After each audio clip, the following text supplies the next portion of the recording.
So, explain ko na mabuti. Di ba nag-elimination round kayo dito? Lahat ng nanalo dito, napunta rito. So, si Dayrox panalo sa Wild, kaya nandito siya. Di ba? Ngayon, will relate ulit, di ba?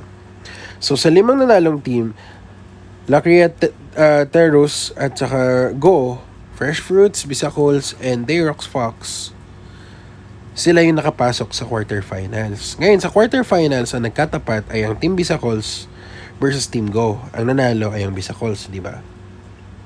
Ngayon, ang Fresh Fruits, nakalaban nila ang Lacria. So, ang nanalo ay ang FF or ang Fresh Fruits. Di ba?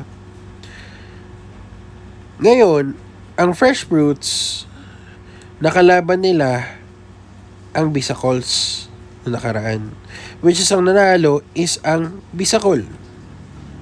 Ngayon, ang Bisacols ngayon, nag-aantay na for championship. Waiting na lang o waiting.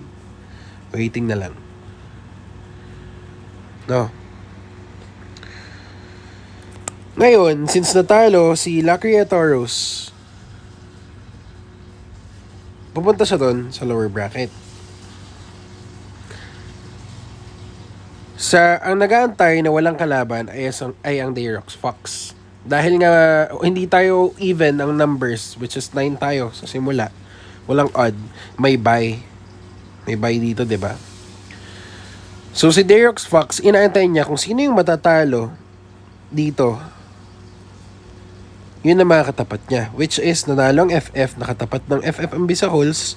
Ngayon natalo ang Lacria Turas, ang Lacria Turas ngayon kalaban ng Dayrox Fox. Ngayon, talo si Lacria, eliminated siya. Ngayon, si Dayrox Fox ang makakalaban. Nag-aantay na lang sila, 'di ba? Ngayon, sino bang winner dito? Edi ang Fresh Fruits. So, ang Fresh Fruits tataas para kalabanin ang Dayrox Fox. No, habang nag-aantay dito ang Team Bisacols. Ngayon, kung sinong mananalo sa dalawang to, siya ang mamove to championship. At ang isa dito na matatalo ang magiging second place. Okay? Gets na?